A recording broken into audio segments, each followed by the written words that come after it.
Assalamualaikum warahmatullahi wabarakatuh. Perkenalkan, nama saya Dini Haryani, NIM 21202386120604 dari Prodi Perbankan Syariah. Baik, pada kesempatan kali ini saya akan menjelaskan mengenai rasio neraca Aldina Manufacturing Company. Berikut ini adalah tabel neraca Aldina Manufacturing pada tanggal 31 Maret. Baik, langsung saja. Yang pertama itu saya akan menjelaskan mengenai rasio likuiditas. Rasio likuiditas itu terbagi atas dua, yaitu rasio lancar dan rasio cepat. Yang pertama itu rasio lancar memiliki rumus aktiva lancar per kewajiban jangka pendek. Bagi Aldina Manufacturing Company, rasio akhir tahun 2022 adalah 2.241.000 per 823.000 sama dengan 2,72. Rasio di atas ini menunjukkan rasio lancar Aldina. Di atas rasio median untuk industrinya sebesar 2,1 atau the Risk Management Assessment Statement Studies. Bisa diinterpretasikan bahwa setiap hutang dijamin oleh aktiva lancar. Yang kedua yaitu rasio cepat. Memiliki rumus yaitu aktiva lancar kurang persediaan per kewajiban jangka pendek. Jadi yaitu 2.241.000 dikurang 1.329.000 per 823.000 adalah 1,11. Jadi rasio cepat Aldina ini agak di atas rata-rata median industrinya, yaitu 1,1, yang menunjukkan sejajar dengan industrinya. Bisa diinterpretasikan bahwa setiap hutang dijamin aktiva lancar di luar persediaan. Yang kedua yaitu rasio leverage atau utang keuangan. Ini terbagi atas dua, yaitu rasio utang terhadap ekuitas dan rasio utang terhadap total aktiva. Jadi yang pertama itu rasio utang terhadap ekuitas memiliki rumus total utang per ekuitas pemegang saham. Jadi di sini itu 1.454.000 per 1.796.000 menghasilkan 0,81. Jadi rasio ini memberitahukan bahwa para kreditor memberikan 81 sen pendanaan untuk setiap satu yang diberikan oleh pemegang saham. Media industrinya yaitu 0,80, jadi Aldina sejalan dengan industrinya, sehingga tidak akan mengalami kesulitan dengan para kreditor karena rasio utang yang besar. Yang kedua yaitu rasio utang terhadap total aktiva. Rumusnya itu total utang per total aktiva. Jadi menurut Aldina itu 1.454.000 per 3.250.000 yaitu menghasilkan 0,45. Jadi rasio ini menunjukkan persentase aktiva perusahaan yang didukung oleh pendanaan utang. Rasio di atas bisa diinterpretasikan 45% dari aktiva perusahaan didanai oleh utang atau dari berbagai jenis. Sementara sisanya 55% pendanaan berasal dari ekuitas pemegang saham. Yang ketiga ini yaitu rasio cakupan. Rumusnya itu laba sebelum bunga dan pajak atau earning before interest and taxes EBIT per beban bunga. Jadi itu dalam adit itu 400.000 per 85.000 itu menghasilkan 4,71. Jadi semakin tinggi rasionya itu semakin besar kecenderungan perusahaan dapat membayar pembayaran bunganya tanpa kesulitan. Dengan median industrinya 4,0 itu kemampuan Aldina untuk membayar bunga tahunan 4,71 kali dari penghasilan operasional yang menunjukkan margin keamanan yang baik. Yang keempat yaitu rasio aktivitas.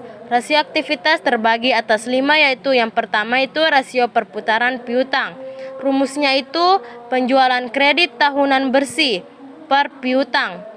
Jadi dalam Aldina itu 3.992.000 per 678.000 itu menghasilkan 5,89. Jadi rasio ini memberitahu kita berapa kali piutang usaha telah berputar atau menjadi kas selama tahun tersebut. Semakin tinggi perputaran, semakin pendek waktu antara penjualan kredit dengan penagihan tunainya. Bagi Aldina, piutang berputar 5,89 kali selama tahun 2022. Perputarannya itu hal ini merupakan indikasi kurangnya kebijakan penagihan dan sejumlah tagihan jatuh tempo masih terdapat dalam catatan perusahaan. Yang kedua yaitu rasio perputaran dalam hari. Itu rumusnya itu hari dalam setahun per perputaran piutang itu dalam hal ini itu 365.000 per 5,89 menghasilkan 62 hari. Jadi bagi Aldina yang berputaran piutangnya 5,89, rata-rata waktu penagihannya adalah 62 hari, sementara median perputaran industri adalah 8,1. Rata-rata waktu penagihan industri adalah 365 per 8,1 itu menghasilkan 45 hari. Yang ketiga yaitu rasio perputaran persediaan. Itu memiliki rumus harga pokok penjualan per persediaan, yaitu dalam Aldina 2.680.000 per 1.329.000 itu menghasilkan 2,2. Jadi perputaran persediaan Aldina sebesar 2,02 itu sangatlah berbeda dengan median rasio perputaran industri sebesar 3,3. Perbandingan yang kurang baik ini memperlihatkan bahwa perusahaan tersebut kurang efisien manajemen persediaannya, atau Aldina menahan stok persediaannya yang sangat banyak. Yang keempat yaitu rasio perputaran persediaan dalam hari.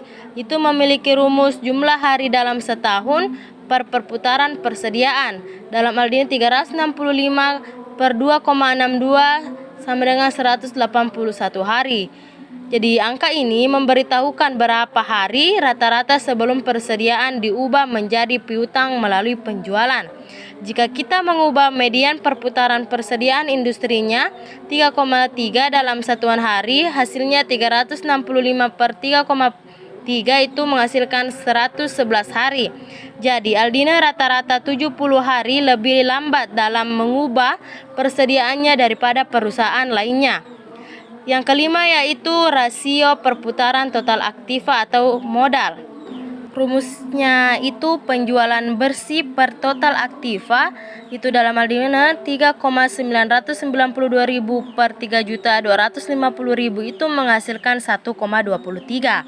Jadi Aldina menghasilkan pendapatan penjualan per $1 investasi kurang dari median industrinya sebesar 1,66. Rasio perputaran aktiva memberitahukan efisiensi relatif penggunaan total aktiva perusahaan untuk menghasilkan penjualan.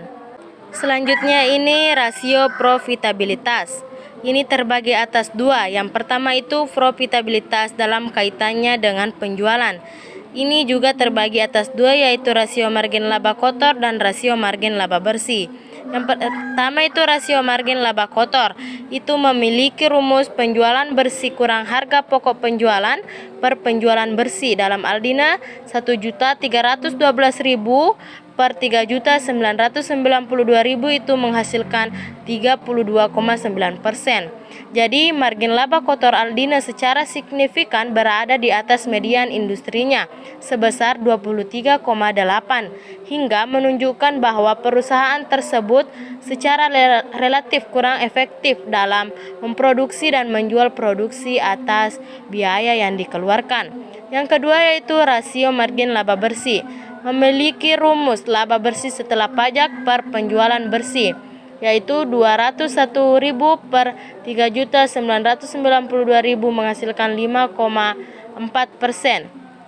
Bagi Aldina, 5 sen dari setiap $1 penjualan membentuk laba setelah pajak.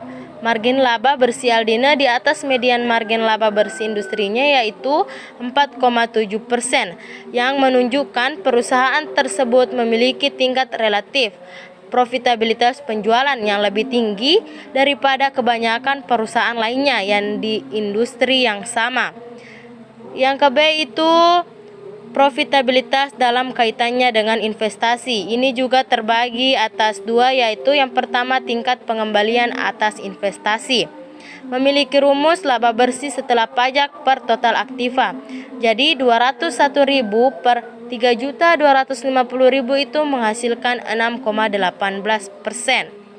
Jadi rasio ini kurang bagus perbandingannya dengan nilai median industrinya sebesar 7,8%.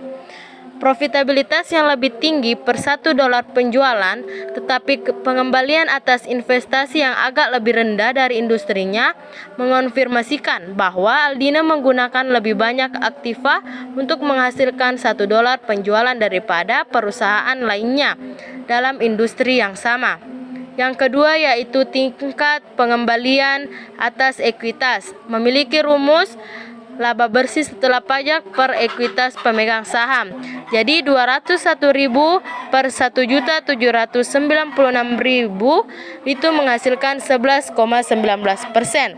ROE yang tinggi mencerminkan penerimaan perusahaan atas peluang investasi yang baik dan manajemen biaya yang efektif. Aldina berada di bawah median pengembalian untuk industrinya yaitu 14,04%. Baik, inilah tabel rasio keuangan pilihan dari Aldina Manufacturing Company untuk tahun fiskal 2020 sampai 2022. Baik, itulah yang sempat saya bawakan. Terima kasih. Sekian dari saya. Assalamualaikum warahmatullahi wabarakatuh.